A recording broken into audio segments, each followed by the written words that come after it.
నమస్తే. ఏపీ రాజకీయాలు రోజు రోజుకు వేడెక్కుతున్నాయి. మనం రెగ్యులర్గా చూస్తూనే ఉన్నాం, ఏదో ఒక కొత్త వార్త వింటూనే ఉన్నాం. అయితే ఈరోజు కొత్త వార్త ఏంటంటే వైసీపీలో, అధికారంలో ఉన్న వైసీపీలో ఇప్పుడు ప్రస్తుతం తిరుగుబాటు జరుగుతుంది అని ఒక పుకారు వినిపిస్తుంది. అది ఎంతవరకు నిజం, ఒక నిజమైతే ఎలా ఉండబోతుంది అనేది మనకు వివరించడానికి సీనియర్ జర్నలిస్ట్ దాము బాలాజీ ఉన్నారు. ఆయన అడిగి తెలుసుకుందాం. నమస్తే సార్. నమస్తే సార్, ఇప్పుడు వైసీపీలో తిరుగుబాటు అనేది నిజమే అంటారా? కొంతవరకు నిజమే. ఎందుకంటే ఈరోజు ఆదిమూలం సత్యవేడు ఎమ్మెల్యే ఆయన ఓపెన్గానే మాట్లాడుతున్నాడు. జగన్కి యాంటీగా, అక్కడున్న పెద్దిరెడ్డి రామచంద్రారెడ్డికి యాంటీగా. యాక్చువల్గా ఏంటంటే ఆదిమూలం ఎమ్మెల్యే సత్యవేడు ఆయన్ని తిరుపతికి మార్చారు, తిరుపతి ఎంపీగా కంటెస్ట్ చేయమన్నారు. సో అది ఆయనకి ఇష్టం లేదు. నేను ఇక్కడ వర్క్ చేశాను, నా ఊరు ఇక్కడే ఉంది, నేను వెళ్ళి తిరుపతి ఎంపీగా నేనేం చేయగలను, నాకు అక్కడేం పరిచయాలు లేవు అనేది చెబుతున్నారు. అంటే ఆయన ఓపెన్గా ఆరోపణలు కూడా చేశాడు గట్టిగా. అదేంటంటే పెద్దిరెడ్డి రామచంద్రారెడ్డి వల్లనే ఇలా జరిగింది, నేను చాలా రిక్వెస్ట్ చేశాను, నన్ను ఎమ్మెల్యేగానే చేయనివ్వండి, ఇక్కడే చేస్తాను, నేను ఖచ్చితంగా గెలుస్తాను అని. కానీ వాళ్ళు నా మాట వినలేదు. ఇదే రోజాకో కరుణాకర్ రెడ్డికో చెవిరెడ్డి భాస్కర్ రెడ్డికి ఇలా చేయగలరా, నేను దళితుడు కాబట్టే ఇలా చేస్తున్నారు అన్న విమర్శలు కూడా ఆయన చేశాడు. దాంతోపాటు తీవ్రంగా రామచంద్రారెడ్డి మీద విమర్శలు చేశాడు. రామచంద్రారెడ్డి సత్యవేడులో ఇసుక కుంభకోణాలు చేస్తున్నాడు, అదంతా కూడా నా అకౌంట్లో వేస్తున్నారు, చేసేది ఆయన. అసలు మొత్తం సమన్వయ సమావేశం సత్యవేడిది వాళ్ళ ఇంట్లో ఎలా పెడతారు, ఇలాంటిది. ఒకప్పుడు ఆయన మోటార్ బైక్లో వెళ్ళేవాడు, ఇవాళ ఆయనకు అన్ని ఆస్తులు ఎక్కడి నుంచి వచ్చాయి, ఇవన్నీ కూడా ఆయన ప్రశ్నించాడంటే ఓపెన్గా అది తిరుగుబాటుగానే మనం అర్థం చేసుకోవచ్చు. ఇంకొక రెండో ఇన్సిడెంట్ ఏంటంటే ఇది కరెక్టే కాదు తెలీదు, ఈనాడులో జ్యోతిలో ఆంధ్రజ్యోతిలో వచ్చింది.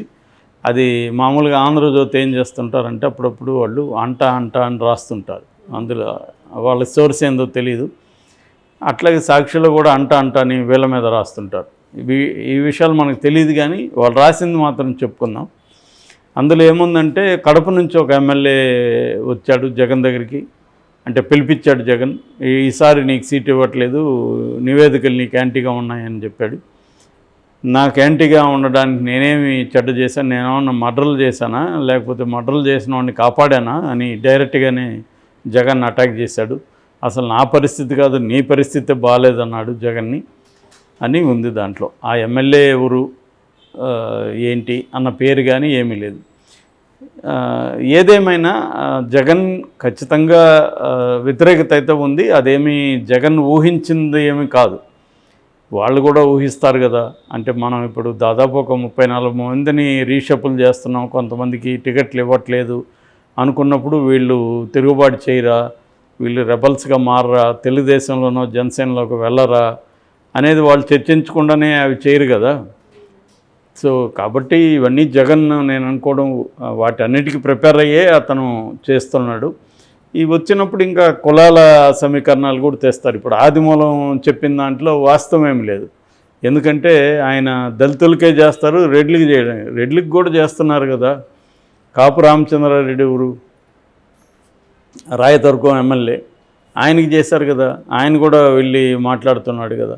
ఇక్కడ రెడ్డి కాపు లేకపోతే ఇంకొక కులం అనేది ఏం లేదు. అక్కడ ఎవరు ఇప్పుడు రోజాకే దిక్కు లేదని చెప్తున్నారు, మరి ఈయన రోజా విషయంలో మీరు చేయగలరా అంటున్నాడు. చేయగలరు, ఎవరి విషయంలో చేస్తున్నాడు జగన్. ఆయన ప్రత్యేకమైన దళితులకే ఇలా చేయాలని ఆయన ప్లాన్ చేయలేదు. కాకపోతే వీళ్ళు ఏంటంటే అలా కులాన్ని ఇప్పుడు తీసుకొస్తారు. మరి అట్లాంటప్పుడు ఈయనకి ఎస్సీనే కదా, ఈయనకి ఎందుకు ఇచ్చాడు సత్యవేడులో ఎమ్మెల్యేగా. కాబట్టి ఇక్కడ ఏంటంటే సీటు రాని వాళ్ళు ఆక్రోశంగా మనం అర్థం చేసుకోవాలి. సీటు రానప్పుడు ఏం చేస్తారంటే ఆక్రోశం ఉంటుంది. కానీ ఇక్కడ సమస్య ఏంటంటే సీటు నువ్వు ఎప్పటికీ నువ్వే ఎమ్మెల్యేగా ఉండాలా, కొత్త వాళ్ళు రావాల్సిన పని లేదా అన్న ఒక ప్రశ్న కూడా వస్తుంది. కొంతమందిని చూస్తే 2 సార్లు 3 సార్లు 4 సార్లు అయి ఉంటారు, ఇప్పుడు ఇవ్వకపోతే భయంకరమైన ఆక్రోశం, నాకు ద్రోహం చేశారు, నాకు అన్యాయం జరిగింది, నేను ఇంకోటి అది ఇదని మాట్లాడుతున్నాను. మరి కొత్త వాళ్ళకి అక్కడ రావాల్సిన అవసరం లేదా? కానీ ఇదే ప్రశ్న రీజనల్ పార్టీ లీడర్స్ని వాళ్ళు వేయచ్చు. కానీ ఇక్కడ మన దేశంలో ఏంటంటే రీజనల్ పార్టీ లీడర్ని ఓడించేది ప్రజల్లో ఉంది. ప్రజలు ఓడిస్తే కూర్చోబెడతారు, ఇంట్లో కూర్చోబెడతారు. ఇప్పుడు తెలుగుదేశం ఉన్నంతకాలం లేదా చంద్రబాబు బతుకున్నంతకాలం చంద్రబాబు సీఎం. చంద్రబాబు ఎందుకు సీఎంగా ఉండాలి, కొత్త వాళ్ళకి అవకాశం లేదా అని అడగచ్చు, అడగడం న్యాయమే. కానీ మరి ప్రజలు వాళ్ళని గెలిపిస్తున్నారు కదా. కాబట్టి ఏంటంటే కొన్ని విషయాల్లో ప్రజల చేతుల్లోనే ఉంటుంది, ప్రజలు వాళ్ళని గెలిపిస్తున్నారు. ఇప్పుడు మోడీనే సమర్థుడా, బీజేపీలో ఇంకెవరు లేరా, కొత్త వాళ్ళకి ఛాన్స్ లేదా, మోడీ 15 ఏళ్ళు మోడీనే పరిపాలించాలా అనే ప్రశ్న వేయచ్చు, తప్పేం లేదు. కాకపోతే వాస్తవ పరిస్థితులు దానికి భిన్నంగా ఉన్నాయి. మోడీ కాకుండా ఇంకెవరు ఆయన ఉన్న టైంలో పీఎంగా అవ్వడానికి ఆ పార్టీలో ఎవరు రెడీగా లేరు. ఒకవేళ ఉన్నా కూడా పార్టీ రెడీగా లేదు వాళ్ళని ఎంచుకోవడానికి. ఒకవేళ ఎంచినా వాళ్ళు గెలుస్తారని గ్యారంటీ లేదు. కాబట్టి ఇదేంటంటే ఇప్పటికి కూడా మన దేశమే కాదు, అడ్వాన్స్డ్ కంట్రీస్, ఇప్పుడు అమెరికా తీసుకోండి, అక్కడగా మళ్ళీ ట్రంప్ వస్తానంటున్నాడు. అంటే ఏంటంటే వ్యక్తుల చుట్టూ జరుగుతుంది రాజకీయాలు ఎక్కడైనా కూడా ప్రపంచంలో. అందువల్ల ఇంకా మన దేశంలో ఇంకా కూడా అది ఎక్కువ ఉండొచ్చు ఆ ఫ్యాక్టర్. ఎందుకంటే ఇప్పటికి కూడా మనది మరీ అడ్వాన్స్డ్ కంట్రీ కాదు. అడ్వాన్స్డ్ కంట్రీస్లోనే ఇవి తప్పట్లేదు, ఇండివిజువల్ ఇమేజెస్ అనేవి. సో వ్యక్తుల ఇమేజ్ అనేది పనిచేస్తుంది. ఆ రకంగా తీసుకున్నప్పుడు వైసీపీలో తిరుగుబాట్లు తప్పవు ఖచ్చితంగా. ఇంకా కూడా నెక్స్ట్ లిస్టు రాబోతుంది, 5th లిస్టు. ఇప్పటి వరకు ఏముందే 58 మందిని ఆయన అనౌన్స్ చేసింది 175లో. కాబట్టి ఇంకా వచ్చే కొద్దీ ఇంకా మనం చాలా చూస్తాం రెబల్స్. అట్లాగే తెలుగుదేశంలో చూడమా, తెలుగుదేశంలో కూడా చూస్తాం. ఆల్రెడీ కేసీఆర్ వెళ్ళిపోయాడు, గల్లా ఆయన జయదేవ్ వెళ్ళిపోయారు. ఆయన కంప్లీట్గా రాజకీయాల నుంచి వెళ్ళిపోతున్నాడు. అట్లాగే తెలుగుదేశం కూడా ఇంకా అనౌన్స్ చేయలే. చేస్తే ఖచ్చితంగా తెలుగుదేశంలో సిట్టింగ్లకి అయితే ఇస్తారు, నో డౌట్ అని చెప్పాడు ఆయన. సిట్టింగ్లు కాకుండా జనసేన వాళ్ళకి ఎన్ని సీట్లు ఇస్తారనే దాన్ని బట్టి కూడా గొడవలు ఏ స్థాయిలో ఉంటుందనేది మనం చూడొచ్చు.